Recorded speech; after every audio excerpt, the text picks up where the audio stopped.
በእርግጥ ከፊት ለፊት አማን ሻሎም ነው ያለው፣ ግን አያይዘው በእነዚህ ግለሰቦች ላይ ምናምን ይላል። ላሰማችሁ ቆይ።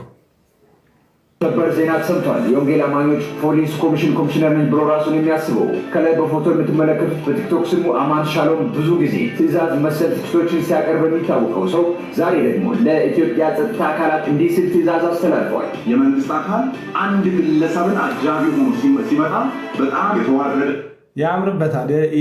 እንትን የደቡብ ትራፊክ መስሏል።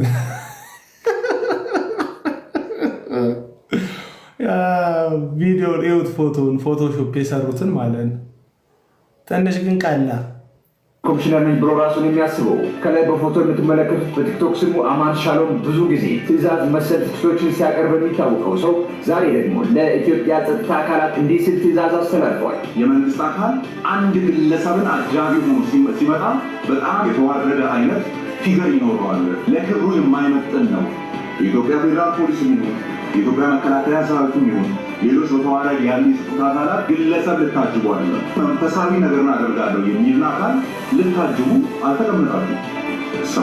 አንዳንድ መረጃዎች እንደሚጠቁሙ ከሆነ በእነዚህ ሰዎች የሚተቹ ሰዎች ትዕግስታችን አልቋል በሚል እንቅስቃሴ እንደጀመሩና በቅርቡ ስለነዚህ ሰዎች አዲስ ነገር እንደሚኖር መረጃዎች ይጠቁማሉ።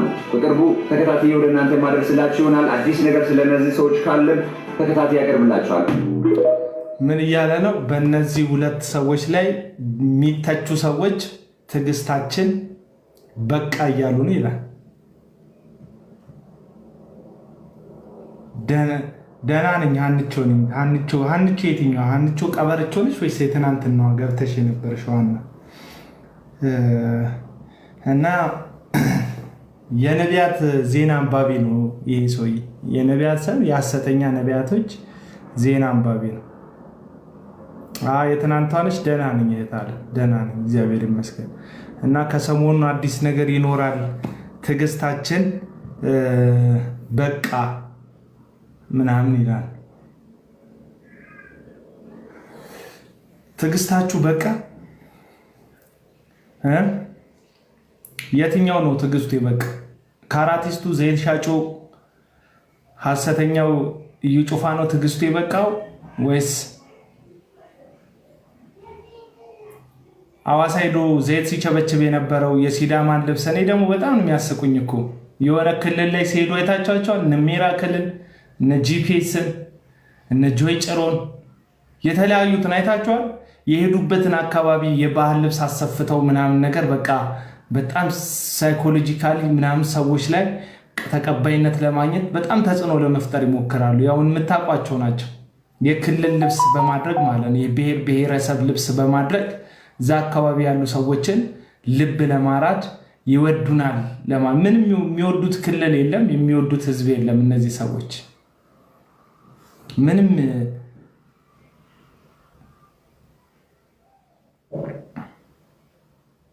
ጭራሽ የሚወዱት የለም። ያው እንደምታውቋቸውን ድሮ ብቻ ሳይሆን ዘንድሮ የክልል ጉብኝት ሲያደርጉ የማዕከላዊ መንግስት ሰዎች እዛ አካባቢ ሄደው የባህል ልብስ ያደርጋሉ ምናምን፣ እርሻው መካከል እየሄዱ ያው ፕሮፓጋንዳ ሲሰራ ማለት ነው። እሸቱን ቀጠፍ እያደረጉ ገበሬውን አለንል ምናምን ይላሉ። ይሄ የፖለቲካ ትርፍ ለማግኘት ተመሳሳይ ሀሳብ ሲነሳ ታያላችሁ። በእነዚህ መካከል ለምሳሌ እዛ ሚራክል ሰሞኑን ሄዶ ነበረ። ምን የሚባል ሀገር ነው እስቲ ጻፉልኝ። ምን የሚባል የሆነ አንድ ከተማ ሄዶ ነበረ እና የዛን አካባቢ የባህል ልብስ ለብሶ በቃ እንደሚወዳቸው ኪሳቸውን ነው የምትወዱት። እግዚአብሔር ምስክሬ ነው፣ እግዚአብሔር ይፍረድብኝ። ጭራሽ ህዝቡን አትወዱትም። ብትወዱት ይህንን ህዝብ ትጸልዩለት ነበረ። ብትወዱት ይህን ህዝብ እውነተኛ ወንጌል ሻኪሶ ልክ ነው።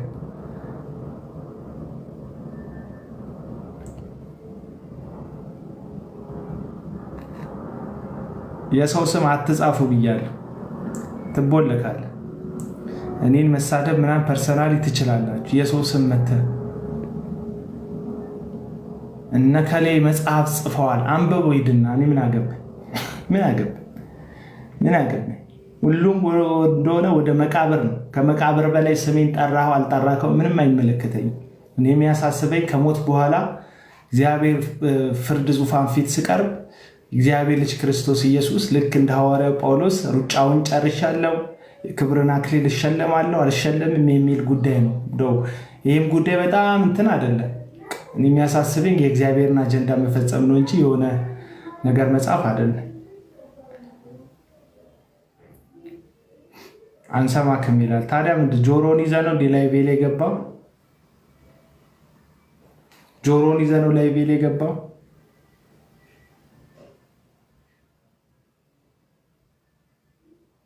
ወንድ ኮንክ በሌላ ቋንቋ የሚናገሩትን አትናገርም ይለኛል። አረ በልሳን የሚናገሩትን ይኸው በሌላ ቋንቋ እናገር የለን በልሳን የሚናገሩትን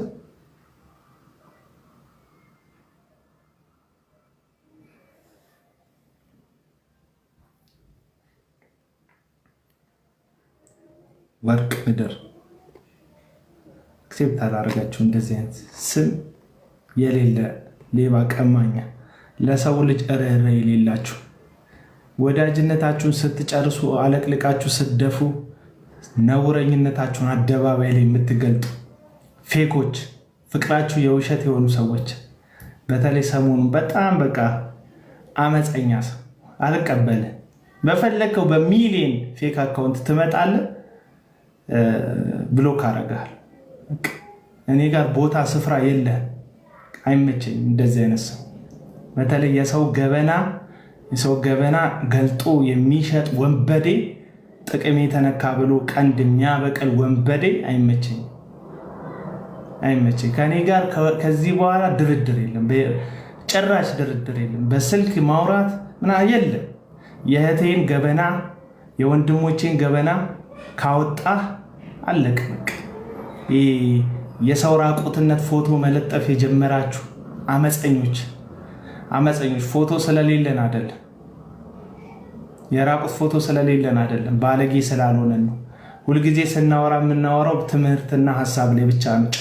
ጨዋን ያሳደገን ለዛ ነው። ዛሬ እስቲ ይህን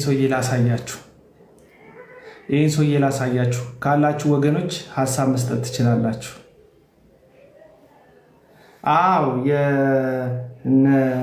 ሳውዝ አፍሪካ ያለው ሳሙኤል የሚባለው ነቢይ በሽርክና ነቢያትን ባለፈው ቪዲዮ የሰራውበት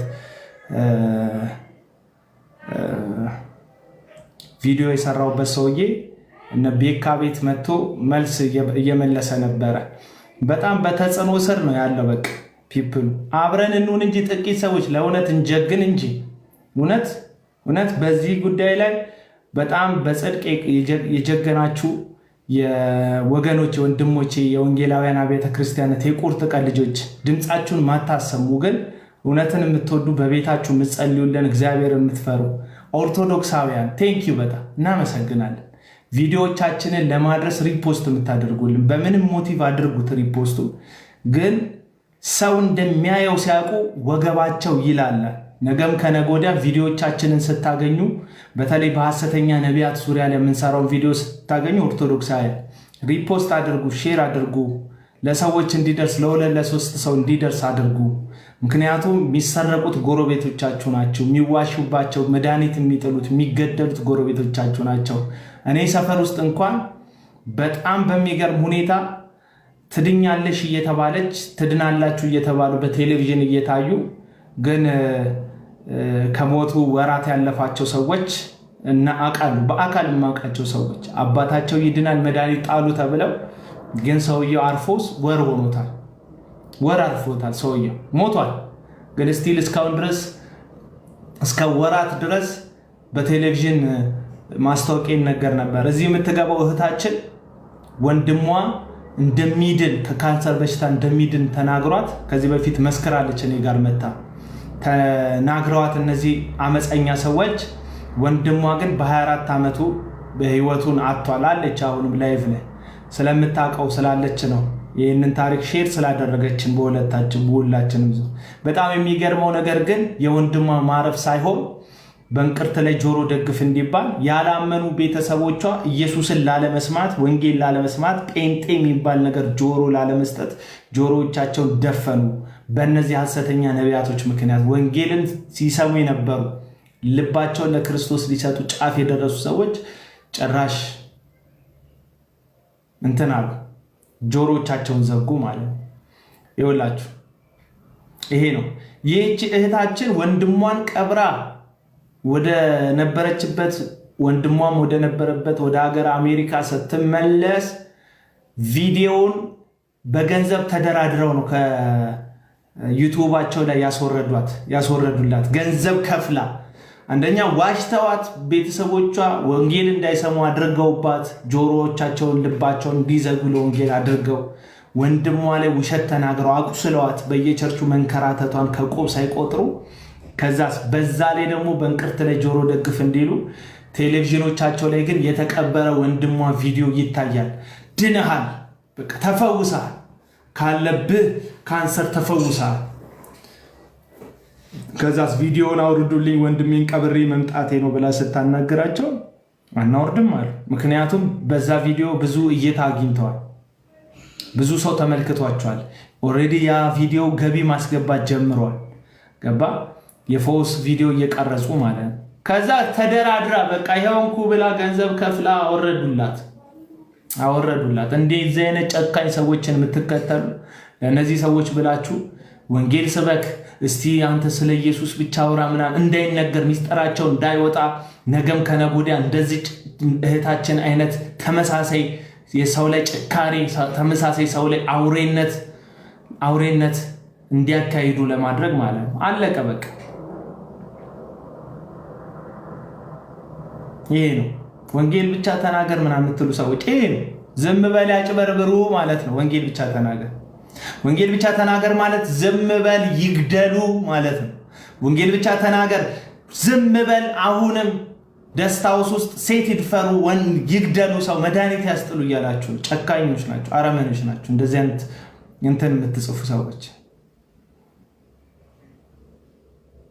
ልብ ያስፈልጋል።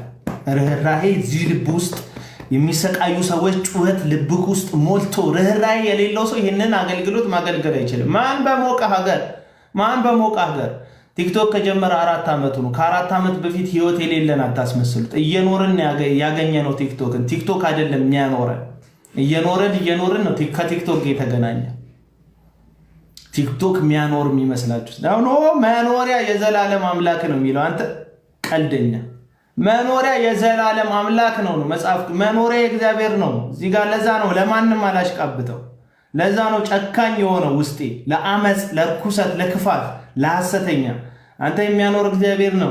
ወደ ክላበል ወደዛ ሂድ። የሚያኖር እግዚአብሔር ነው። የሚያኖር እግዚአብሔር ነው።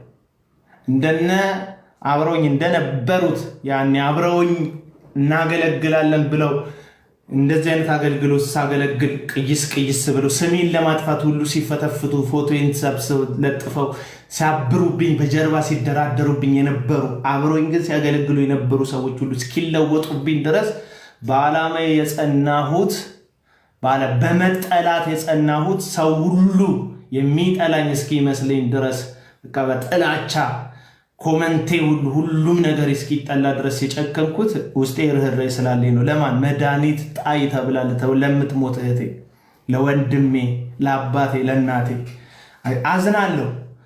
ቀናተኛ ትላላችሁ። በጣም ነው ምቀነው። የሚገርማችሁ በጣም በቃ ቅንት ነው ብለው እዛ ሄኖክ ጂፒኤስ የሚባል ሰውዬ እዩ ጩፋ የሚባል ተራጋጭ ሰውዬ ጋር አዳራሹን ሙሉ የሚበላ የሚታረድ ህዝብ ሳይ አይኔ ደም ይለብሳል። አንተ ውስጥ ይቃጠላል። አንተ መቼ ስለ ሙሉ ወንጌል ሳወራ ሰምተኝ? መቼ ስለ ቃለ ሕይወት ስናገር ሰምተኝ ታውቃለህ? መቼ ስለ መሰረተ ክርስቶስ አንስቼ ሳወራ ታውቀኛለህ? አታውቅም። ለምን ይመስላል እነዚህ አመፀኞች ላይ የምናደደው? አመፅ ነው የሚያካሂዱት፣ ሌላ እኮ አይደለም። ቀጠና 2 ሙሉ ወንጌልን የሚያክል ቤተክርስቲያን የለም ኢትዮጵያ ውስጥ። በአሰራር ብትል፣ በአርክቴክት ጥበብ ብትል፣ በስፋት ብትልም፣ ህዝብ ቁጥር በመያዝም ብትል የፈለከውን መስፈርት ብታወጣ ቀጠና 2ን የሚያክል የለም። ተሰብስበው እነዚህ አመፀኞች ተሰብስበው ቀጠና 2ን የሚያክል በጣም ትልቅ ወጪ የወጣበት እንትን ነው የተሰራው። ይሞላል፣ የፈውስ ፕሮግራማቸው ይሞላል። ቪዲዮ አለ የነሱ። አንድም ቀን እነሱ ጋር ህዝብ ሲሞላ ይቼ ከፍቶኝ አያውቅም።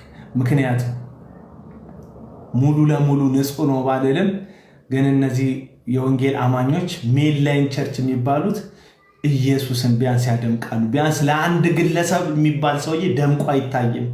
የኢየሱስን ስም ጠረኑን፣ መንፈሱን ታሸታላችሁ። ያጠፋ ሰው ይገሰጻል። የሳተ ሰው እንዲመለስ ይመከራል።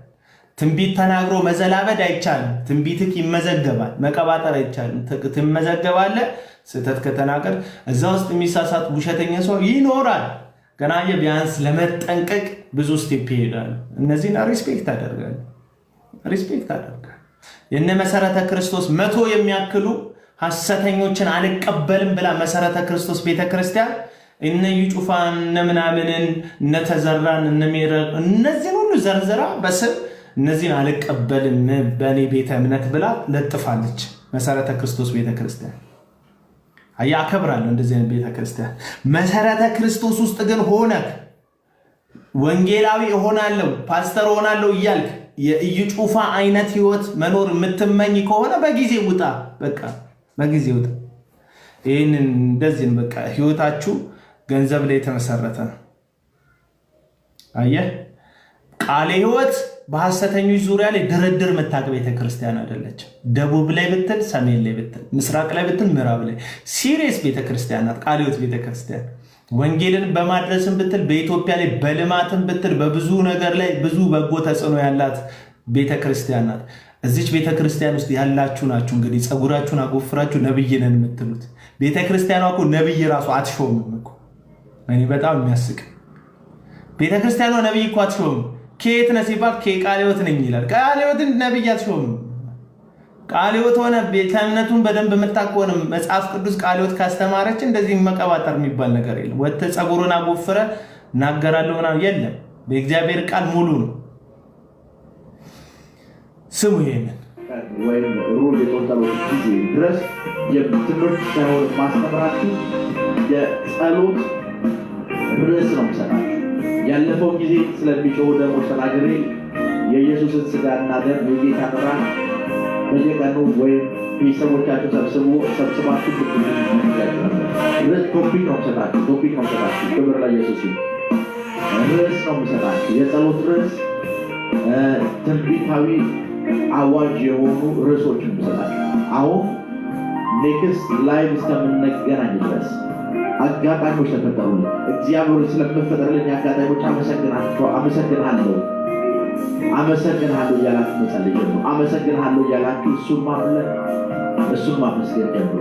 እነዚህ ኦክቶበር የሚባለው ወር ይሄ ኦክቶበር የሚባለው ወር አጋጣሚ የሚፈጠርበት ወር እናንተ ትበዙ ዘንድ፣ እናንተ ትሰሙ ዘንድ፣ እናንተ ትበለጽጉ ዘንድ አጋጣሚ የሚፈጠሩበት ወር ነው። በኢየሱስ ስም ኃይል በእግዚአብሔር ነቢይ ተናግሬያለሁ፣ ሆኖላችኋል። ኦክቶበር የሚባል ወር አጋጣሚ ይፈጠርላት ትበለጽጉ ዘንድ ይላል። ይሄ ሰውዬ እያንዳንዱ ትምህርት ከገንዘብና ከገንዘብ ጋር የተያዘ ነው። አሁን ስናወራ የድህነት ወንጌል እያወራን የሚመስላቸው ሰዎች አሉ። አይደለም። የድህነት ወንጌል የሚባል የለም። የሀብት የሚባልም ወንጌል የለም። ወንጌል ስለ ልጁ አለቅ።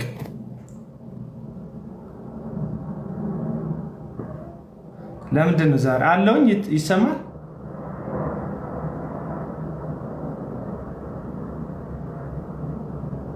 ይሰማል?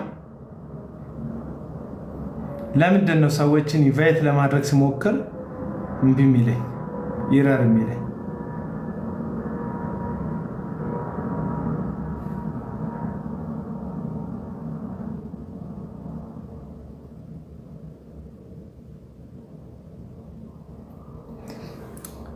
ስም የሌለው የራሱ ፎቶ የሌለው ሰው አሁን እሚ ምናምን የሚባለው ሰው ብሎክ አድርጉት። እንደዚህ አይነት ሰው አላስተናግድም። ዛሬ ይህ የፌክ አካውንት ምናምን ሊንክ የምትልኩ የሰውን ገበና ሊንክ የምትልኩ ፌክ አካውንቶች አልቀበልም። ሺህ ጊዜ አብረኝ ልበላ ልጠጣ ትችላለህ።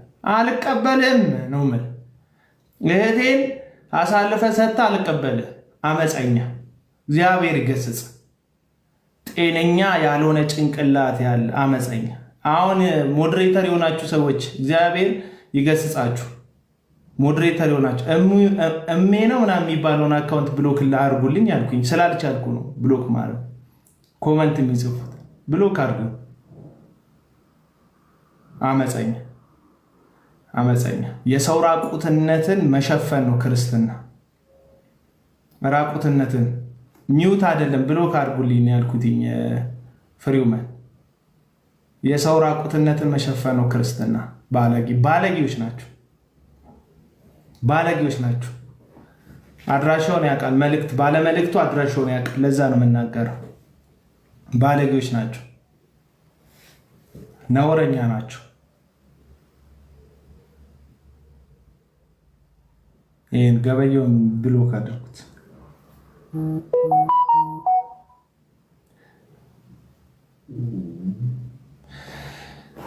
የዚህን ሰውዬ ቆይ አንድ ቪዲዮ ነበር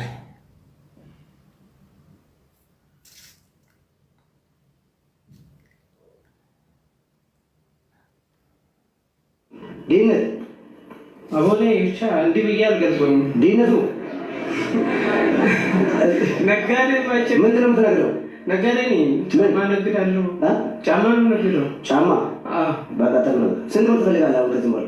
እሺ 100 ሚሊዮን። እሺ ተማም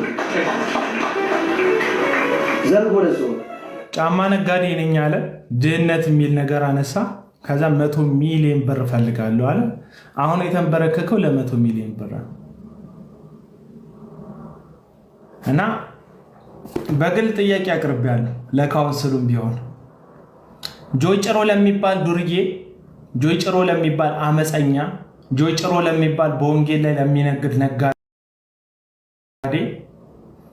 ጆይ ጭሮ ለሚባል ወንበዴ፣ እግዚአብሔርን ለማይፈራ የእግዚአብሔርን ቃል ለማያገለግል አመፀኛ ሰው ለዚህ ሰው ፍቃዱን ሰርዘናል ካላችሁ በኋላ ፍቃዱን በይቅርታ የምትመልሱለት ከሆነ እናንተም ጋር ችግር እንዳለ ማሳያ ነው። ቻሌንጅ እናደርጋቸዋለን። እናንተም ጋር ችግር እንዳለ ማሳያ ነው። አዎ ችግር እንዳለ ማሳያ ነው። እንደ ተቋም ህጋዊ አካልነታችሁን ተቀብለን እንኳን ልንሰማ ጆሮ ስንሰጥ ግን እንደዚህ ላሉ አመፀኞች እድልና ቦታ ሰጥታችሁ ስንመለከት ልባችን ልክ በሆነ ነገር እንደተጎተተ ነገር ወደ ታች ዝቅ ይላል። በጣም የሚያሳዝነው ሶፊ ደውልልኝ ብዬ ጽፌ ነበረ። ሶፎንያስ ሞላልኝ፣ ግን ልደውልልኝ አልቻልክም። በጣም ነው ማዝ ነው ማለት ነው። በጣም ማዝ ነው። አንዳንድ ጉዳዮች መስመር አላቸው። በእርግጥ ወንጌላዊ አማኞች መካከል የግል ራስን ማውጣት፣ የግል ጥቅምን ማግኘት፣ የግል የሆነ ነገር ማግኘት ፋሽን ሆኖ ይሄ ጤነኛ በሚመስሉም አገልጋዮች ዘንድ ያለ ነው። ጤነኛ በሚመስሉም አገልጋዮች ዘንድ ያለ ነው። ነገር ግን ወንጌል መዘበቻ አይደለም። ወንጌል ስለ ኢየሱስ ከሆነ ኢየሱስን ማገልገል ማትፈልጉ ከሆነ አገልጋይ አይደለን የምትሉ ከሆነ ለምን አትለቁትም? የያዛችሁትን ይዛችሁ ለምን ዘወር አትሉም? ለምን ህዝቡን አትተውትም? ለምን የእግዚአብሔርን ህዝብ አትተውትም? ለምን በደም የተገዛን ህዝብ መቀለጃ ታደርጉበታላችሁ? ምንድነው ሀዚም የተደረገበት? ህዝቡ ምንድነው ሀዚም የተደረገባችሁ? እኔ ልጠይቃችሁ አንዳንድ ጊዜ ጥያቄ አለኝ። ምንድነው ሀዚም የተደረገባችሁ? የዩ ጩፋ ደጋፊዎች ማነው ሀዚም ያደረገባችሁ? የዩ ጩፋ ደጋፊዎች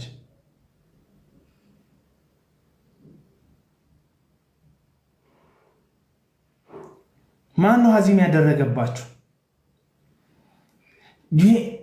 ጂፒኤስ ጋር የምትሄዱ ማነው ሀዚም ያደረገባችሁ? እኔ ላይ 5 ደብተራዎች 666ቶች እየተከታተሉ እኔ ላይ 5 ስሙት። እኔ ላይ 5 ደብተራዎች 666ቶች እየተከታተሉ መከራዬን ያበሉኛል።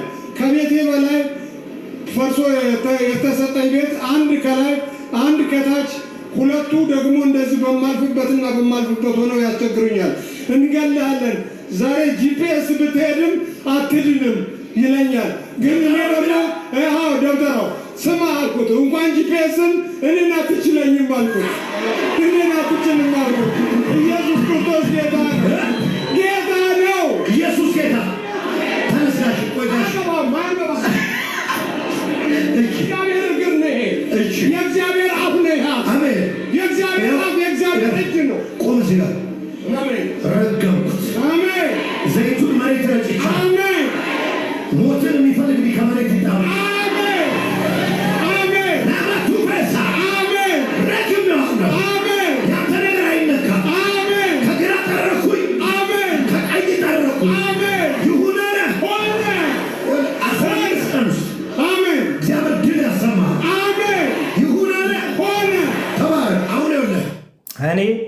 ህዝቡ ምን አይነት አዚም ተደርጎ ነው?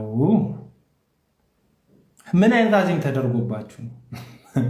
አዳራሹን የምትሞሉ ሰዎች ብዙ ጊዜ ተናግር ያለው እዛ የምትዘሉ ሰዎች አውቃለሁ። ከፖስታ ያለፈ ህይወት የላችሁ የምትዘሉ ዘማሪ ነኝ ምናምን የምትል እግዚአብሔር ቃል የራክ ከእግዚአብሔር ቃል የተፋታ ለእግዚአብሔር ቃል ግድ የሌለ እግዚአብሔርን የማትፈራ በየመድረኩ ከመሄድና ኪቦርድ አጠገብ ጋር እየደለክ ከመዘለል ውጭ ምንም የህይወት ትርጉምም ዓላማም የሌለ ዘማሪ ነኝ ባይ እግዚአብሔር ማያውቅህ ድምፅህ ህዝብን ከማዘለል ባለፈ አርያምን ሰንጥቆ የማይገባ አመፀኛ ዳንኪራ ደንካሪዎች እናንተን ትቻችኋል። ህዝቡ ምን ሆኖ ነው? እኚህ ሽማግሌ እኚህ ትልቅ አባት ምን ሆኖ ነው? 5 ደብተራ ምናምን ብለው ጎረቤቶቻቸውን ነው እንግዲህ 5 ደብተራ የሚሉት እንዴ። በተለያየ አይነት አስተሳሰብ ውስጥ ያለ በተለያየ አይነት አመለካከት ውስጥ ያለ ጎረቤት ሊኖረን ይችላል። እኛ የእግዚአብሔር ልጆች ከሆንን በክርስቶስ ደም ከተዋጀን ከዳንን እኛን የሚጠብቅ አይተኛም አያንቀላፋም። ጂፒኤስ ጋር ስንሄድ አይደለም ጥበቃ የሚጨመርልን። እንደዚህ የሚባል መጽሐፍ ቅዱሳዊ ትምህርት የለም። ይሄ ጥንቆላ ነው። አንዳንድ ጊዜ በኃይል የሚበረቱ ጠንቋዮች አቅማቸው ከፍ ያለ ጠንቋዮች ሌላ አቅሙ ከፍ ያላለ ጠንቋይ ሲመጣ አንዱ ለአንዱ ስለሚገዛ የዛኛውን መተት ይሄኛው ሊያስረው ይችላል። ወይም አንዱ ለአንዱ ስለሚደማመጡ የአንዱ ለአንዱ ሊገዛለት ይችላል። ይሄ ጥንቆላ ነው ወዳጆች። መጣ እንዴ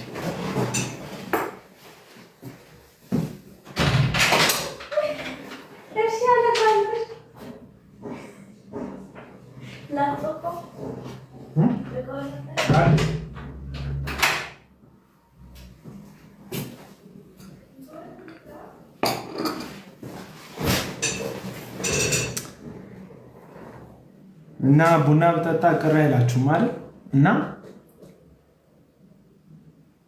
እንዴት ማለት ውስጤ ሲቆጣ በእንደዚህ ነገር ውስጤ ሲቆጣ ስጋዊ ለምንድን ነው የሚመስልህ?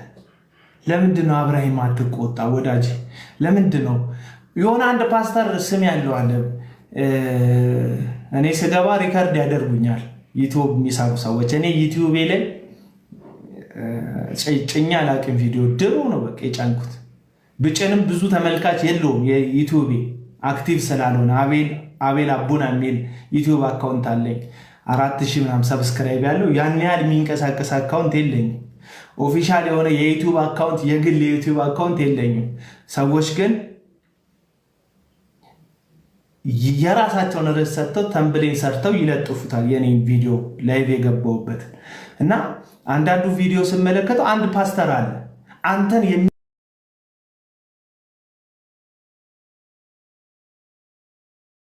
የሚሰሙ ይድረቁ፣ አንተ የያዝከው ነገር ይበተን፣ እግዚአብሔር ህይወትን ያሳጣ ምናምን እያለ ይረግመኛል። ታውቃለህ? በየቪዲዮ ስም ፓስተር ነው ስሙ። ግን ታውቃላችሁ ጥንቆላና ፓስተርነትን አንድ ላይ እንደሚያካሂዱ ሰዎች ነብይም ጠንቋይ የሚሆኑ ሰዎች እንዳሉ ታውቃላችሁ? እዚህ ምድር ላይ ቸርች ያላቸው ፍቃድ ያላቸው ነብይም ጠንቋይም ናቸው። ነብይ ነው ስሙ የሚታወቅበት፣ ግን ስራው ጥንቆላ።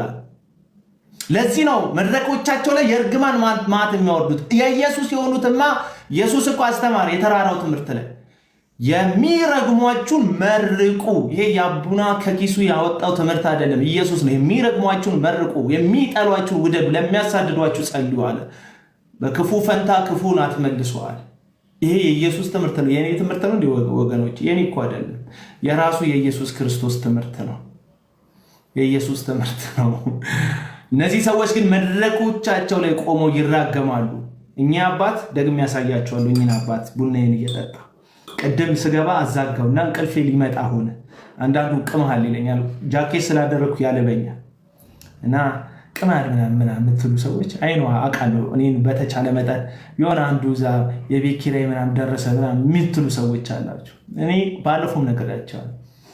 በጽድቅ አርቼ እንደው የቤት ኪራይ ቢከፈልልኝ ይደብራል። ዘይት እኮ አልሸጥኩም አምጡ ሳልል አካውንት ሳልለጥፍ እንደ በውስጥ መጣ አካውንትን ስጠኝ ብትለው ኃጢአት ነው እንዴ? አመፅ ነው እንዴ? መቼም አታሸማቀቁኝ በዚህ ጉዳይ ላይ እና አሁን ደግሞ ቅመሃል ደግሞ ይላል። ለምንድን ነው የምቅመው? ለምንድን ነው የምቅመው? ቡና በጣም ቆንጆ ቆንጆ ቡና አለ። ክፍለ ሀገር ስወጣ ቡና ልጅ የመጣ ወደ ቤት ስሙት ስሙት ምን ሰውዬ ስሙት። ደብተራዎች 666ቶች እየተከታተሉ መከራዬን ያበሉኛል። ከቤቴ በላይ ፈርሶ የተሰጠኝ ቤት አንድ ከላይ አንድ ከታች ሁለቱ ደግሞ እንደዚህ በማልፍበትና በማልፍበት ሆነው ያስቸግሩኛል። እንገላለን። እኚህ ሰውዬ ንግግራቸው ገብቷቸዋል። አንድ ከላይ አንድ ታች ቤቴ ፈርሶ ተሰጥቶኝ ነው ይላል። ኮንዶሚኒየም ገብተው እና በሳቸው በላይ ያለው ደብተራ እንደሆነ ነው የሚያስቡት። በሳቸው በታች ያለው ደብተራ እንደሆነ ነው የሚያስቡት። ኮንዶሚኒየም ደግሞ የሰው በር አልፋችሁ ነው አንዳንድ ጊዜ ቤታችሁ የደረሳችሁ ቦታና እና እኚህ ሰውዬ ደብተራ ናቸው ይላሉ። ጎረቤቶቻቸው እኮ ነው እንደዚህ የሚሉት። ምክንያቱም የሚሄዱበት ጂፒኤስ የተባለው አዳራሽ ራሱን ችሎ ከጥንቆላ ጋር ተቀራራቢ የሆነ ስራ ስለሚሰራ እነሱ የሚያዩት ሰው ሁሉ ደብተራ እንደሆነ ነው የሚያስቡት።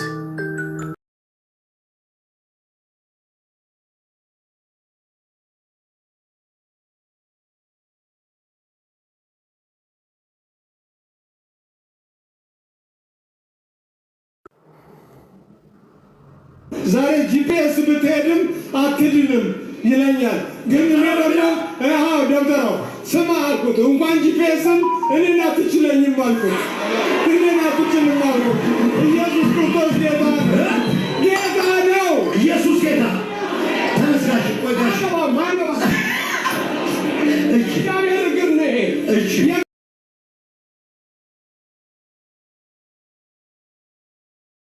የእግዚአብሔር እግር ነው ያሉት ነው ሰውየው። የእግዚአብሔር እግር ነው። የማን እግር? የጂፒኤስ እግር። የእግዚአብሔር እግር ነው።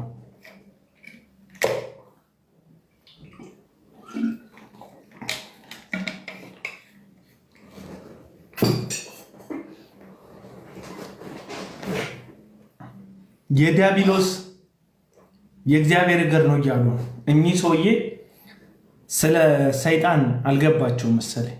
መጽሐፍ ቅዱስ መጋደላችን ከስጋና ከደም ጋር አይደለም የሚል ቃል አለ አይደል? የዲያብሎስ ደግሞ ያለው የመጨረሻ አቅም እኮ ሽንገላ ነው አይደል? ኤፌሶን መጽሐፍ ምዕራፍ 6 ላይ የሚናገረው ቃል ማለት ነው። የዲያብሎስን ሽንገላ ታፈርሱ ዘንድ ትቃወሙ ዘንድ ጸንታችሁ ቁሙ፣ የእግዚአብሔርን ዕቃ ጦር ሁሉ ልበሱ ይላል። የእግዚአብሔርን ዕቃ ጦር የምትለብሰው ሽንገላውን ለመቃወም ነው። የመጨረሻ የሰይጣን ጉልበት ወዳጆች እዚህ ምድር ላይ በአማኞች ላይ መሸንገል ነው፣ ተስፋ ማስቆረጥ ነው፣ ያልሆንከውን ነህ ማለት ነው፣ ግራ ማጋባት ነው፣ በችግር ጊዜ መጥቶ ሐሳብ መክተት ነው። ለዚህ ነው ሐዋርያው ጳውሎስ ሲናገር የዲያብሎስን ሐሳብ አንስተው ማለት በቃ የታወቀ ነው። ዲያብሎስ የወደቀ ነው፣ ሐሳብ ነው የሚከተው።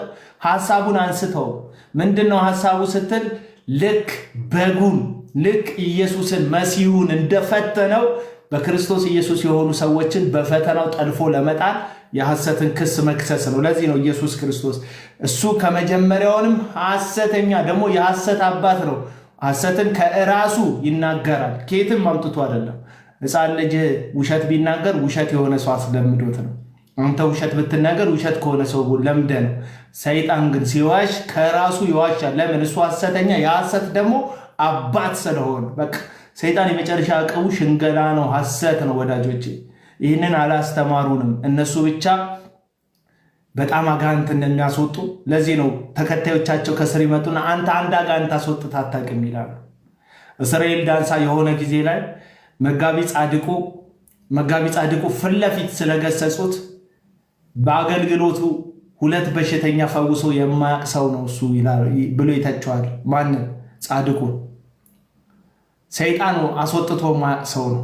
ስለዚህ ባይ ዲፎልት ምን አይነት ትምህርት ገብቷል መሰላችሁ ምዕመኑ ላይ? እነዚህ ፀጉራቸውን ያጎፈሩ ነብይ ነኝ የሚሉ ሰዎች ብቻ ሰይጣን ማስወጣት እንደሚችሉ ይታሰባል በማህበረሰቡ፣ በሰፊው ማህበረሰብ ዘንድ።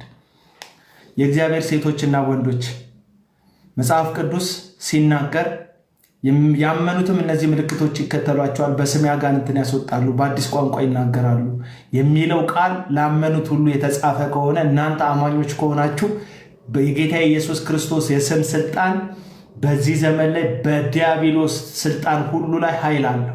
በዲያብሎስ አቅም ሁሉ ላይ የበላይ ነው የክርስቶስ ስም። በኢየሱስ ስም ስትሉ መናፍስቶች ይወጣሉ፣ አጋንንቶች ይቀጠቀጣሉ። አለቅ። እነሱ በካሜራ እየቀረጹ ስለሚያሳዩአችሁ ብቻ እነሱ አጋንንት እያስወጡ እናንተ ማስወጣት ማትችሉ ከመሰላችሁ ወደ ኋላ ተመልሳችሁ ሂዱና ደህንነት ተማሩ። ወደ ኋላ ተመለሱና ክትትል ትምህርት ተማሩ። ወንጌል ብቻ ሰብክ ይላል ጥላው። ምንም አይመለከትም። የአካውንት ውስጥ ብገባ ይጩፋን ሪፖስት አድርጋል። አውቃቸዋለሁ እናንተ። እሺ ይህንን ደግሞ ተመልከቱ። ከዓመታት በፊት ተስፋ ቆርጬ ሱስ ውስጥ ባለበት ሰዓት ላይ ቀይ ሲኖ ይዘግማል። ምንም መንገድ የለም። ሲኖን የነዳቅ በገቢና አስቀብተኝ የደረመት ወደ አዲስ አበባ ይዘኝ ወጣቅ። ከዓመት በኋላ አዲስ አበባ ገባሁኝ። ቤቴ ትዳር የሚሼ በህልሜያችን የመጣው በህልሜ ከሰራልኝ በአካል የሚሰራልኝ ያልብሔር የመጣሁት እዚህ ቤት ያለው ቅባት ይዞኝ ወጥቶኛል። ከሱስ ይዞኝ ወጥቶኛል። ከማይመች ስፍራ በህልሜ ነው ይዘኝ ወጣ ከእግዚአብሔር ሰው አውጥተስ አሜን ሲኖር ይሾን ዘራ ከሲኖር የመጣ ጊዜ ወጣ ቢታካቶባ እስራኤል ከግብፅ እንደወጣ ትወጣለህ። ተነስ። እንዲህ ነው ማለት ስኬት የከለከለን አገልግሎት ትቼ ሱስ ጀምሬ ትዳራለኝ ልጃለኝ ህይወት እምቢ ብሎ ማለት ነው። አንተ ደርቤ ስትወጣዩ የእግዚአብሔር አሁን ስኬት የከለከለ ምንም ነገር እንዳይሳካ ያደረገው ዘንዶ ሲትከተል ለማን ነው? እዚህ ጋር ቆንጆ ተርካሪ ጌታ ምን ነክቷችሁ ነው? እኔ ማህበረሰቡ ነው የምጠይቀው። እንዴ እግዚአብሔር ልጆች አይደላችሁም? የእግዚአብሔር ልጆች። ጴንጤ ከእንደገና ሪፎርም መደረግ አለበት፣ መፍረስ መሰራት አለበት። ፕሮቴስታንት እውነቴ ነው የምላችሁ። ያውን እነዚህ በተለይ እነዚህን የምትደግፉ ሜንላይን ቸርች ውስጥ ያላችሁ አባል የሆናችሁ አገልጋይ የሆናችሁ ሰዎች ሙሉ ወንጌል እያገለገልክ ጂፒኤስ እየሄድክ የምታገለግል ሙሉ ወንጌል እያገለገልክ መሰረተ ክርስቶስ እያገለገልክ ሄደ ሙሉ ወንጌል እንትን የሆነ መድረክ ሲሰጥህ እነዚህ ሰዎች ጋር መድረክ ላይ እየሄድክ የምትዘምር የምትዘል አመፀኞች ስለሆናችሁ ለእግዚአብሔር ቃል ስለማ ከፖስታ የዘለለ ህይወት ስለሌላችሁ ነው። ከፌመስነት የዘለለ ህይወት ስለሌላችሁ ነው። ከእናንተ የተሻለ በምድሪቱ ላይ ቲክቶከሮቹ ይታወቃሉ። ኖርማል ቲክቶከሮች የቀለዱ ድራማ እየሰሩ የሚታዩ በጣም ፌመስነት ፍለጋ የምትቅበዘበዙ ሰዎች ስላላችሁ ነው። ዝናን ከክርስቶስ ኢየሱስ ወንጌል በላይ የምትፈልጉ፣ ገንዘብን ከክርስቶስ ኢየሱስ ወንጌል በላይ የምትፈልጉ ስለሆናችሁ ነው። ምድርና ሞላዋን የፈጠረ እግዚአብሔርን ትታችሁ ለጊዜው የሚያብለጨልጨውን የምድርን በረከት ፍለጋ መክሊታችሁን ጥላችሁ በየሰው መድረክ ላይ ዳንኪራ የምትጨፍሩ ዳንኪራ ጨፋሪዎች፣ እግዚአብሔር ጩኸት ውስጥ ያለ ይመስል የሚጨውበት ቦታ እየዞራችሁ ራሳችሁን የሸጣችሁ መክሊቶቻችሁን የቀበራችሁ ሰዎች መመለስ ይሁንላችሁ። እነግራችኋለሁ፣ ተመለሱ። እግዚአብሔር የጽድቅ አምላክ ነው። ተመለሱ። ወደ እግዚአብሔር ቃል ተመለሱ። ወደ ጸሎት ተመለሱ። እግዚአብሔርን ወደ መፈለግ ተመለሱ። ፊቱን ወደ ማየት ተመለሱ። የሚገስጻችሁ ሰው አትጥሉ። የሚገስጻችሁን ሰው አታሳዱ። እግዚአብሔርን ስለማትፈሩ ነው ሁልጊዜ አይስክሬም የሚሰጧችሁ የጣፈጠ ነገር እያጎረሱ ከኪሶቻችሁ ከነፍሶቻችሁ ፍቃዳችሁንና ገንዘባችሁን የሚሰልቡባችሁ ሰዎች የምትከተሉት። ለምሳሌ ጂፒኤስ የሚባለው ሰውዬ ሬል ጠንቋይ ነው ብላችሁ ለዛ ነው። እናንተ ቸርች ያለው ነብይ ሲናደድ አፈር ይዞ ይራገማል። ከተራገመ የእግዚአብሔር ሰው አይደለም ወዳጆች። የብሉይ ኪዳንን ጥቅስ ልትጠቅሱ ትችላላችሁ። ኢየሱስ ምን አለ? የሚረግሟችሁን መርቀዋል። ተራጋሚ ከሆነ ሰውየው የእግዚአብሔር አገልጋይ እንዳልሆነ ለማወቅ ምንም ከዚህ በላይ ያስፈልጋል።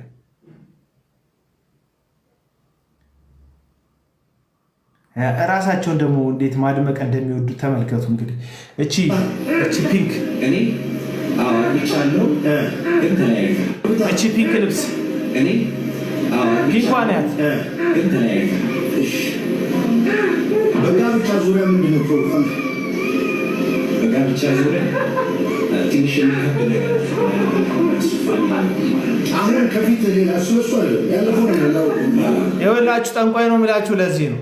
ስላለፈው አይደለም። እኔ አሁን ከፊት ስላለው ትዳር ይላል። ይሄ ልጅ በምን ጉዳይ ሚስቱን ይፍታ ምናምን የተጠየቀው ነገር የለም። ከፊት ሌላ ትዳር አለ እያለ ነው በአደባባይ። ይሄ ሰውዬ በአደባባይ ሁለተኛ ትዳር እግዚአብሔር ያጸድቃል የሚል ትምህርት እያመጣ ነው። እንዴት እንደዚህ አይነት አመፀኛ ሰው ትከተላል? እንደ ቤታችን ውስጥ ኑራችን ውስጥ የየራሳችን መውጣት መውረድ ያለብን ሰዎች እኮ ነን። እንዴት ትውልዱ በቋፍ ላይ ያለ ሲንግል ማምነትን እየሰበከ ይሄ ዓለም ሲንግል ማምነት ነው በቃ አንደኝነት እያለ እኔ ባሎቻችሁ በድሏችሁ ጥለዋችሁ ሄዱ ልጆቻችሁን አላሳድግ ብለው ብቻችሁን ያላችሁ ሴቶችን ልጆቻችሁን እያሳደጋችሁ ያላችሁ ሴቶችን አይ ሪስፔክት በጣም ማከብራችሁ። በጣም እናትነት ዋጋ ያለው እናንተን ሲታይ ነው። ግን ትዳር ጥላቻ፣ ትዕግስት አልባነት፣ ትዳርን ጥላቻ፣ ሲንግል ማምነት ነፃነት ነው የሚል አጋንንት ትምህርት ባህልን የሚያስገፋ አጋንንት ትምህርት ደብድቦች ነው፣ አቢዩዝ አድርጎች ነው፣ አካልሽን ሊያጎል ከመሞት ብለሽ ነው የወጣሽው። እኔ እሱ ላይ ፍርድ የለኝም። እግዚአብሔር የሚፈርደው በዚህ ጉዳይ ላይ ጭራሽ አልፈርድ ጨራሻል። አየ ቤተሰብ የሚነጣጥል የእግዚአብሔር ጽድቅ የሌለበት ትዳር ክቡር ነው። መጽሐፍ ቅዱስ ጋብቻ ክቡር ነው፣ መኝታው ንጹህ ነው። እግዚአብሔር ራሱን ከሚያስመልክበት አምልኮ ከሚቀበልበት አንዱ ቦታ ጋብቻ ነው። መኝታው ንጽህና ያለበት መኝታ ያለው ትዳር ውስጥ ነው። ትዳር ውስጥ ይሄ ሰውዬ ስለመጀመሪያ አይመለከተኝም ይላል። ሁለተኛ ትዳር ድል ተደርጎ እግዚአብሔር እድርሃለሁ ይልሃል። ፍቺን እጠላለሁ ብሎ በነቢያቱ ትንቢት መጽሐፍ ላይ እግዚአብሔር ፍቺን እጠላለሁ ብሎ የተናገረው ለምንድን ነው? ያ በብሉይ ኪዳን በነቢያቱ መጽሐፍ ላይ ፍቺን እጠላለሁ ያለው እግዚአብሔር ኖሮ ከርሞ ሐሳብ ቀይሮ ፍቺን አጸደቀ እያልከን አያችሁ እንዴት አይነት አመጽ ውስጥ እየከተቱ እንዳለ።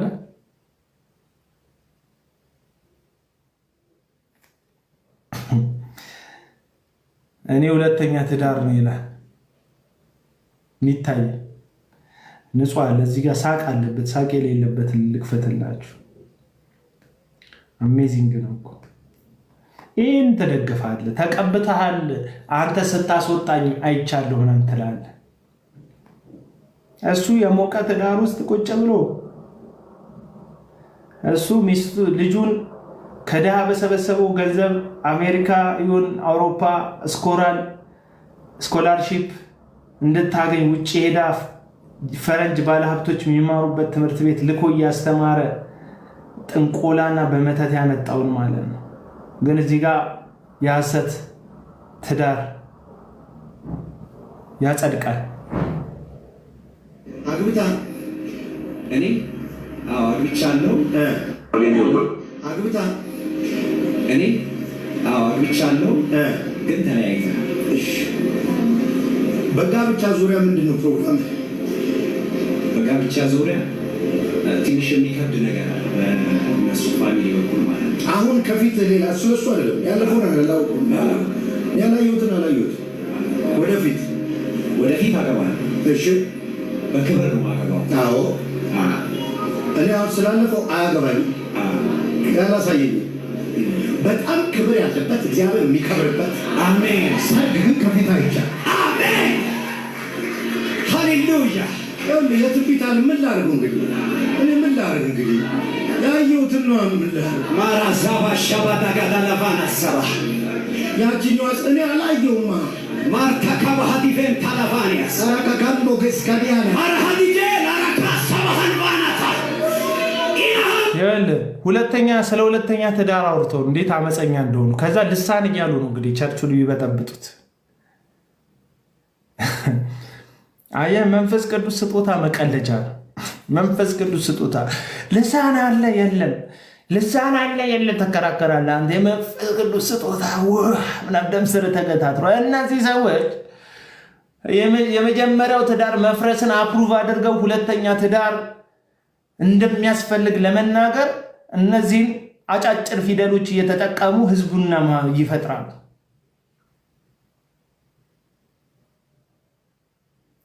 አየህ ዳንኪራ ውስጥ መንፈስ ቅዱስ የሚገኝ ይመስላል። ከሥላሴ አካል የሆነው አንዱ መንፈስ ቅዱስ የሚገኝ ይመስላል። የእሷ ቤተሰቦች ከባድ ናቸው።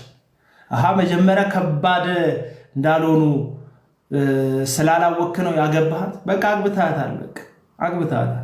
አንዳንዱ ከገባ በኋላ ልጅ መውለድ አትችልም። ሪዝን አይሆንህም። በቃ ምንም ልንረዳ አንችልም። ሪዝን ሊሆን አይችልም። በእድሜ እኮ ትበልጠኛለች። ሪዝን ሊሆን አይችልም። በቃ ወታ መስራት አትፈልግም። እኔ ብቻ ነው የምደክመው። ሪዝን ሊሆን አይችልም። ብራዛ ትናገረኛለች። ሪዝን ሊሆን አይችልም። አታከብረኝም። ሪዝን ሊሆን አይችልም። አይሆንም። በቃ አይሆን። ሪዝን አይደለም። በቃ ይህን እግዚአብሔር አክሴፕት አያደርገውም። ትዳር በክርስቶስና በቤተ ክርስቲያን መካከል ምሳሌያዊ ሆኖ የተቀመጠ የእግዚአብሔር ሚስጥር ነው። ታውቃለህ፣ መጽሐፍ ቅዱስ በጋብቻ ጀምሮ በጋብቻ የሚያልቅ መጽሐፍ ነው። አረ ኤደን ገነት ውስጥ እግዚአብሔር ድል አድርጎ ደገሰና አዳምና ሔዋንን ዳራቸው፣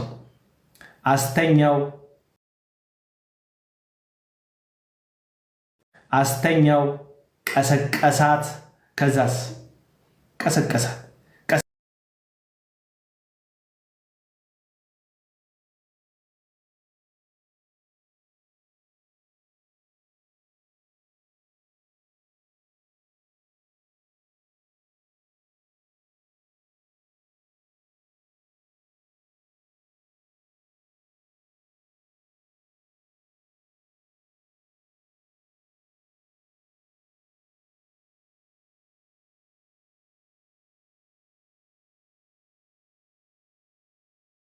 አገልጋዮች አመፀኛ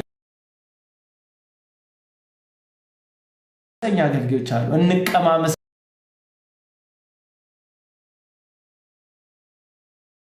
የሚደርሱ አገልጋዮች አሉ። እንቀማመስ ላይ የሚደርሱ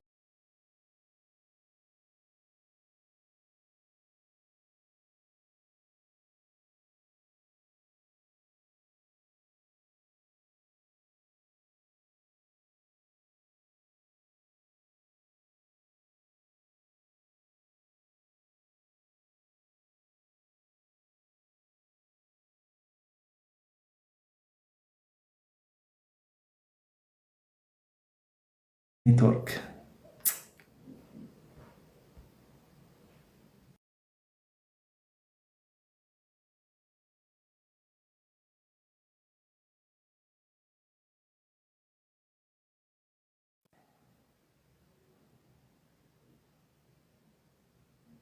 አለው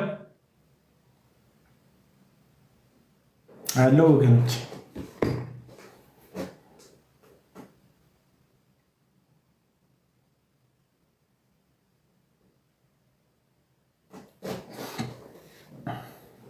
አለው እና መጽሐፍ ቅዱስ ላይ ብዬ ነው የጀመርኩላችሁ። በትዳር ጀምሮ በትዳር የሚያልቅ መጽሐፍ ነው ያለ አይደል?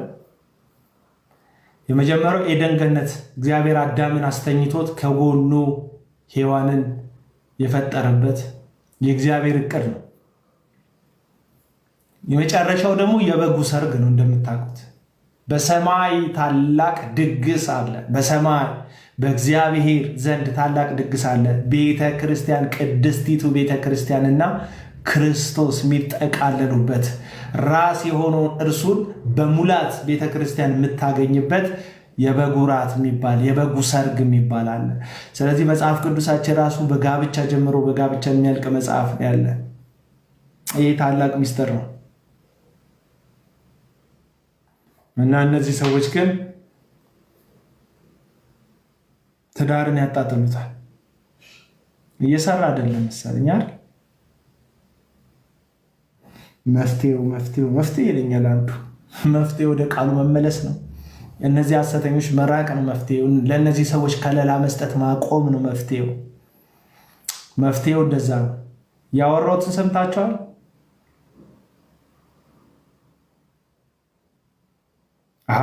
መጽሐፍ ቅዱስ የሚለውን እኮ እድል ሰጥቷል እኮ በዝሙት በቀር ማንም ትዳሩ እንዳይፈታ የሚል እንዴ። ባልና ሚስት ለራስ ለትዳራቸው ካልታመኑ በትዳር ውስጥ ታማኝ ካልሆኑ ሚስት ነፃ ናት ባሏ ከተዝረከረከ። ባል ነፃ ነው ሚስት ከተዝረከረከች። ትዳሯ ኪዳኗን ኦልሬዲ ኪዳኗን ስላፈረሰች ማለት ሄዳ ከሌላ ጋር ከተኛች አልጋ መኝታው ንጹህ ነው ይላል መጽሐፍ ቅዱስ። ያንን መኝታ ካረከሰች ሌላ መኝታ ከገነባች ያንን ኦልሬዲ የኪዳን መኝታዋን አፍርሳለች። በቃ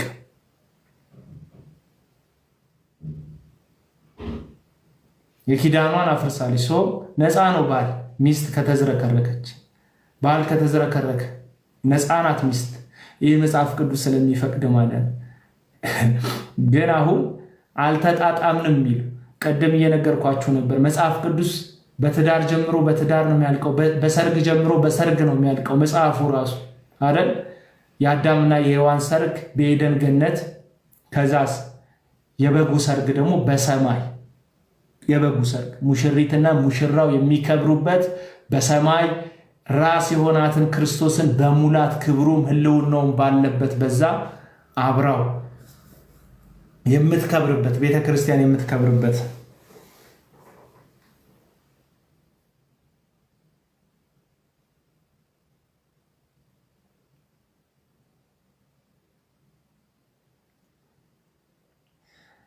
እና እነዚህ ተራጋሚዎች እነዚህ አመፀኞች ሰዎችን ባትሰሙ ነው የምመርጠው።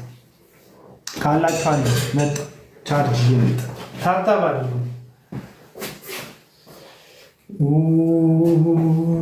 በምስጋና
ፓወር ባንክ ይዤ ልምጣ ብዬ ነው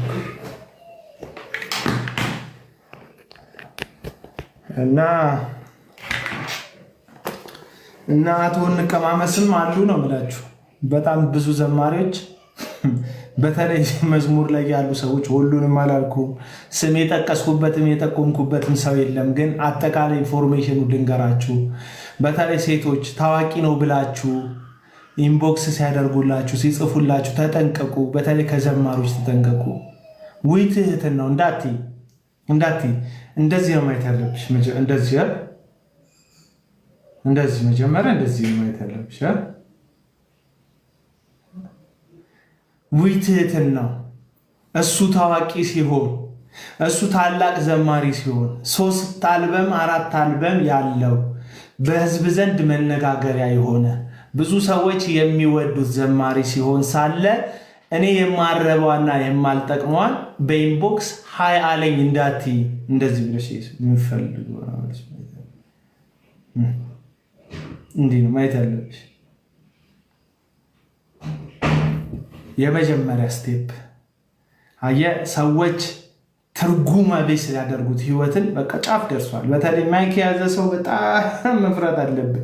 እግዚአብሔርን ማን አይፈራም ካልከኝ የመጀመሪያ እግዚአብሔርን የማይፈራው መድረክ የለመዱ ሰዎች ናቸው።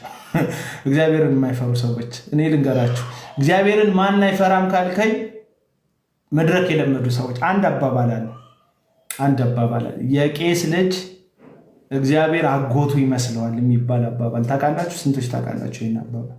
የቄስ ልጅ እግዚአብሔር አጎቱ ይመስለዋል። ለምን?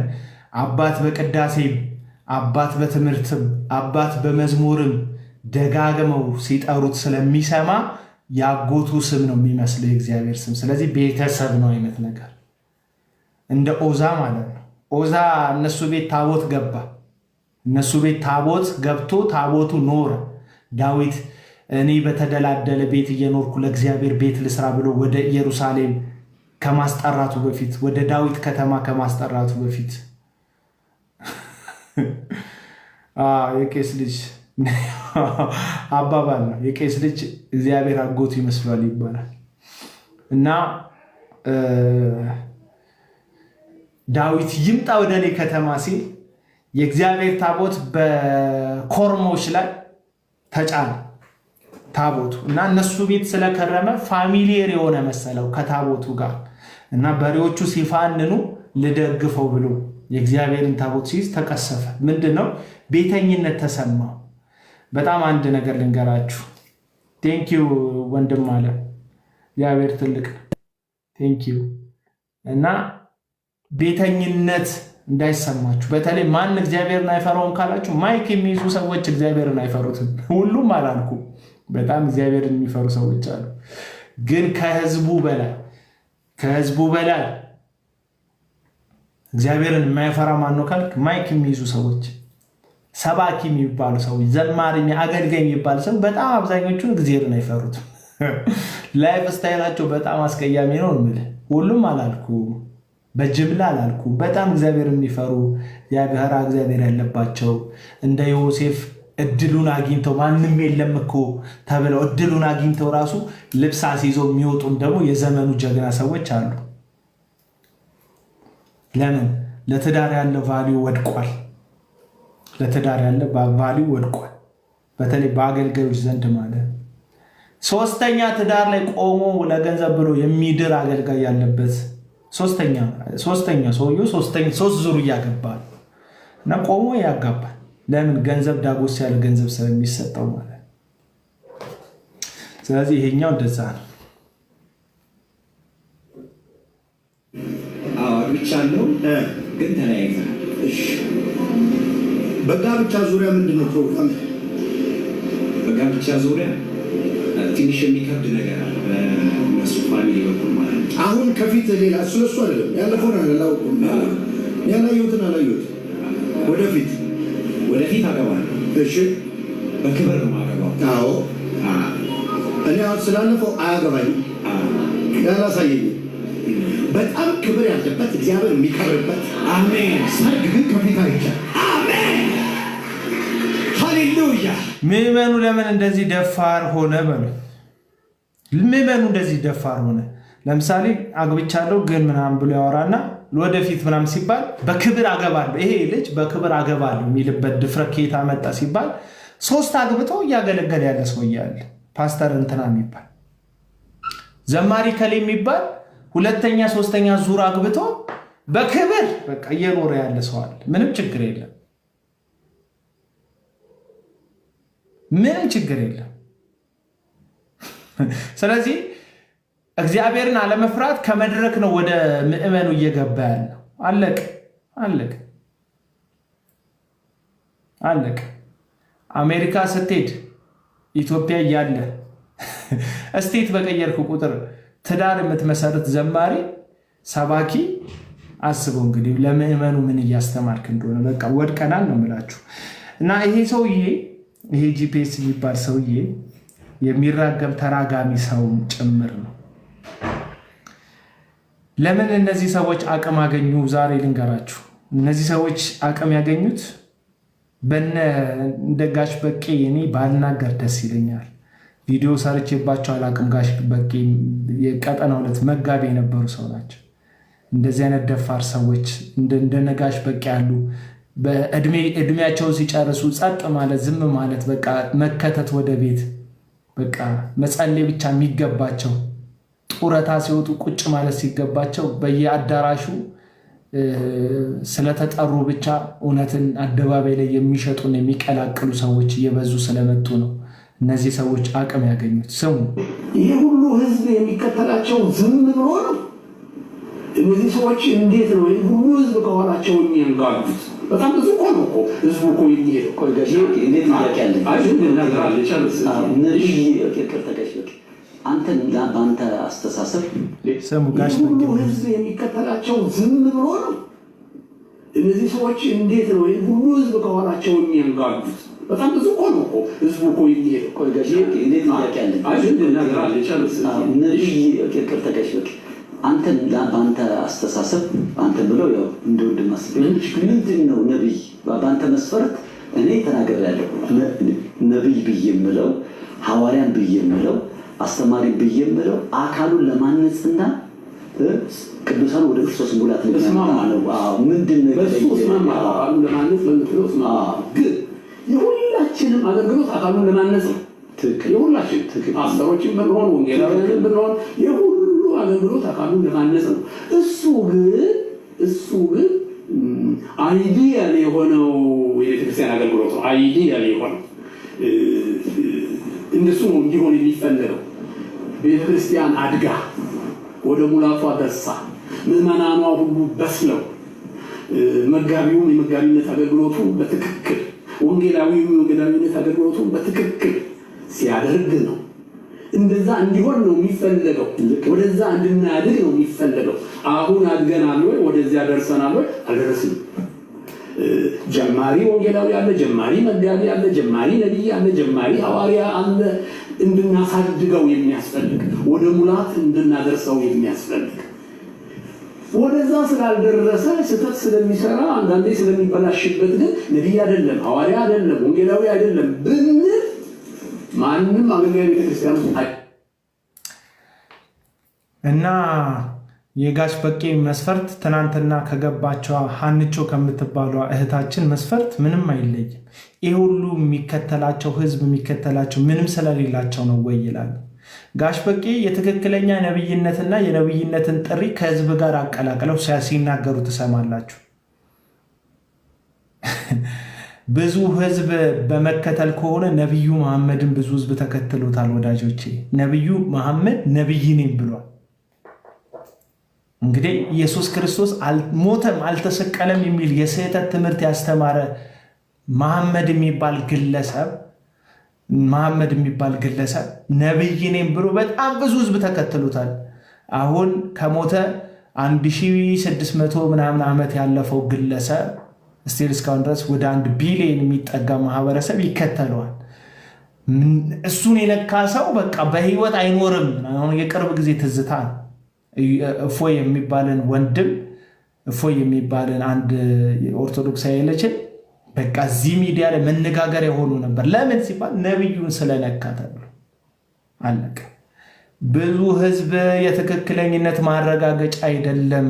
ሰው ሐሰተኞችን ይከተላል። ለምን? ፍላጎቱን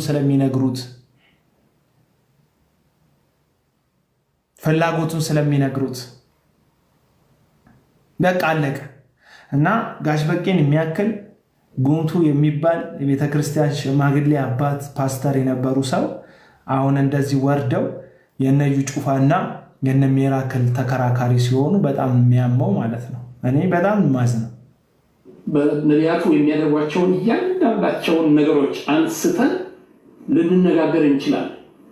ዘይት ይሸጣል ምናምን በለኛ እንደዚህ ልናነሳ እንችላለን። ግን የትም አይደርስም።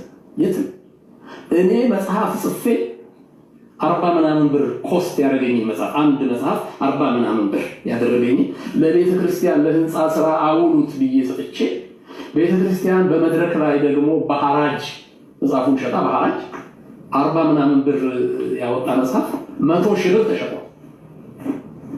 ከራሴ መሪዎችን ጋር አንድ ጊዜ ያለመግባባት ተፈጥሮ ይሄን ሁሉ ብያለሁ።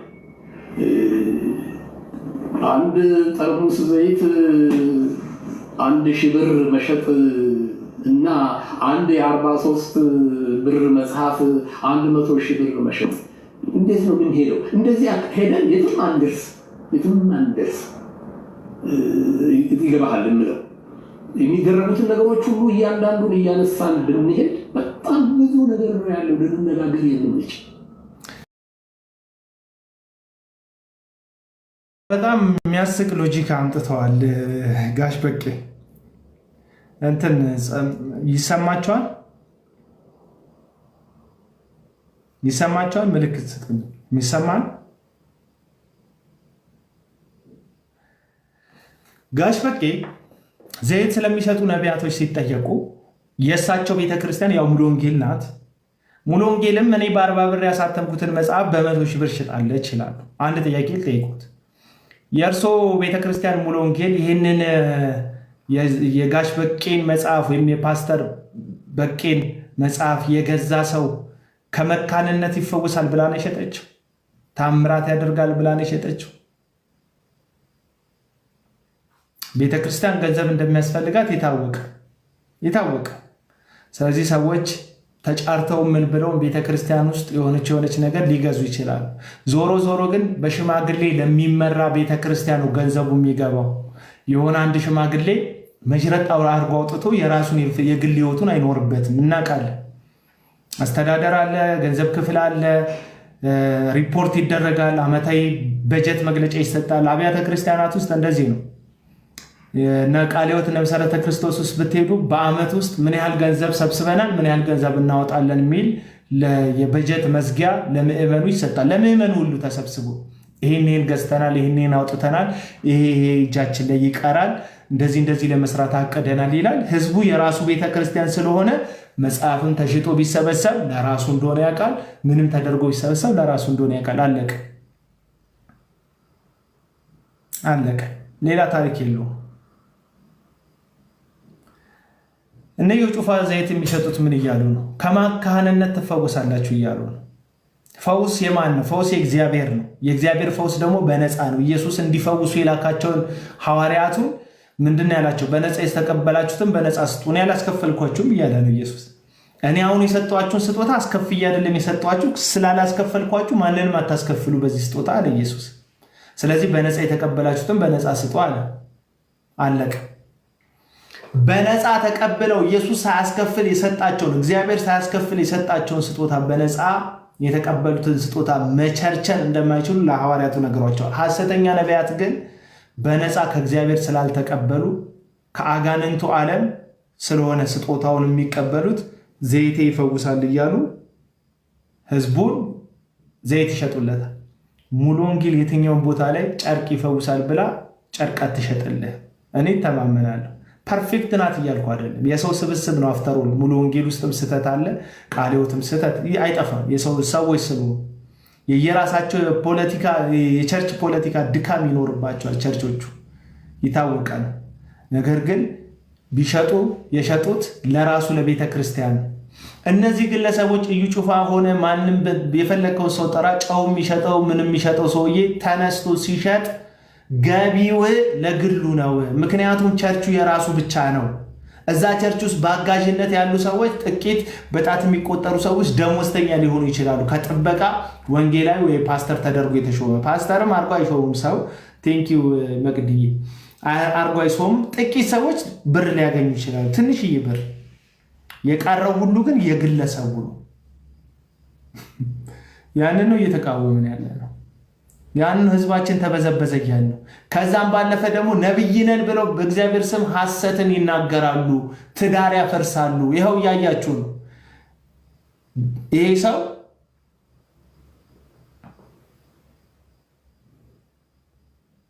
ዛሬ እኔ ማዘዝ አልቻልኩ፣ ኢንቫይትም ማድረግ አልቻልኩ፣ ምንም ማድረግ አልቻልኩ።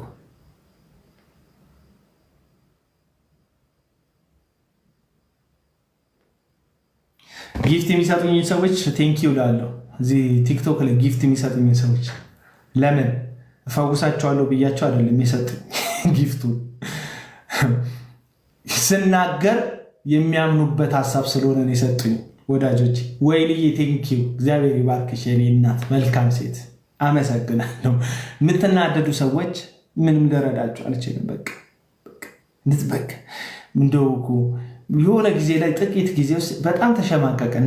ጊፍት ራሱ ሲሰጠኝ አረባ አልሰጡኝ ሁሉ ነበር። በጣም በጊፍት ይከሰኛል ሰው፣ የሆነ ነገር ይከሰኛል። ምንም አሁን ሰንኮፉ ይከሰኛል። ምንም አሁን ሰንኮፉ ተነቅሎልኛል። የፈለግከውን መደገስ ትችላለህ። አይመለከትም።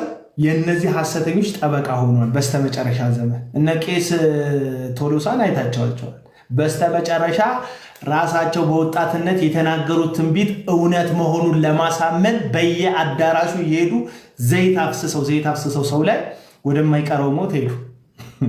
ቤተክርስቲያን እንደዛ ነው። እንግዲህ ቤተክርስቲያን ሲበላሽ እንደዛ ነው አይደል? የእስልምና በሊና ቄስ በሊና ቄስ ቶሎሳ አልኩኝ። ቄስ በሊና የመሐመድ መነሻ ታሪክን እስልምናውን ስታነቡ ቄስ በሊና ሳርካ በጣም የእስልምና መነሻ ታሪክን ስታነቡ መሐመድ በተለያየ ጊዜ ዋሻ ውስጥ ገብቶ ህልም ታየኝ ምናምን በሚልበት ሰዓት ያንቀጠቅጠኛል፣ መልአኩ መጥቶ ይደበድበኛል ምናምን በሚልበት በዛ ሰዓት ላይ ባለቤቱ ፋጡማ አጎት ነበራት እና አጎትየው ቄስ ነበር ይባላል። በዛ ዘመን የነበረ ክርስትና ደካማ ነውና ሽማግሌው ቄስ ክርስቲያን የሆነው ቄስ ጋር ተሄዶ እንደዚህ አድርጎ ምልክት ሲነግራቸው ምን አሉት? ምናልባት እንደ ነቢያቶቹ እግዚአብሔር ተገልጦልህ ይሆናል ብለው እኚህ ሰውዬ የመከሩት ምክር ይሄንን ሰው ነብይ ነኝ ብሎ ራሱን እንዲያምን አደረገው። አይታችኋል። አንዳንድ ጊዜ ምን አይነት ሰዎችን መክረው ለዘመናት የሚሆን ጠባሳና ለዘመናት የሚሆን ቁስል በትውልዱ ላይ እንደሚያኖሩ። እንግዲህ የእስልምና መስፋፋት የነቢዩ መሐመድ እንደዚህ መቀጠል እንደ ኢንጂል የሰጡት ቄሱ ሽማግሌው ሰውዬ ናቸው ያበረታቱት ማለት ነው። ነቢያትም እንደዚህ ይደረጉ ይሉ ነበረ፣ አሁን አንተ ዋሻ ላይ እንዳየከው አይነት ያዩ ነበረ ብለው ምንም አይገናኝ ነገር ማለት ነው። ይህንን ነው የምላችሁ። ማንን እንደምትመክሩ ማንን እንደምታበረታቱ መጠንቀቅ አለባችሁ። ስልክ ቁጥር ጠራ ብለህ ፌንት የምትነቅለው መጠንቀቅ አለብህ። አንዳንዶች ይጨንቃቸዋል።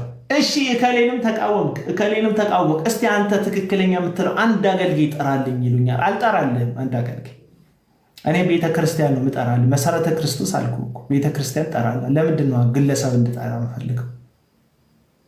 አልጠራልህም ግለሰብ። እኔ አንድ ግለሰብ ኢነርጂን ጨርሻለሁ በሐሰተኛ ላይ አየኔ ተታልዬ ስላልገባኝ ዮናታን አክሊሉ ምናምን ብዬ በጣም ብዙ ማስታወቂያ ሰርቻለሁ። ስቲል እስካሁን ድረስ አንዳንድ ሰዎች ቪዲዮ ይለቃሉ ለዮናታን አክሊሉ የተናገር በጊዜው ስለምወደው ነው የተናገርኩት ስላልገባኝ ሐሰተኝነቱ። ግን አሁን ሪግሬት አድርጌያለሁ። ግለሰብ ፕሮሞት ማድረግ አያስፈልግም። አቡና የሚባል ግለሰብ ፕሮሞት አታድርጉ። ሰው ቤተክርስቲያን ናት መታወቅ ያለባት። ለዚህ እኮ ነው አሁን አንዳንድ ቤተክርስቲያኖች የእከሌ ቸርች ተብሎ የሚጠሩት። አለቅ ግለሰቡ ከቤተክርስቲያኑ በዝና ይበልጣል።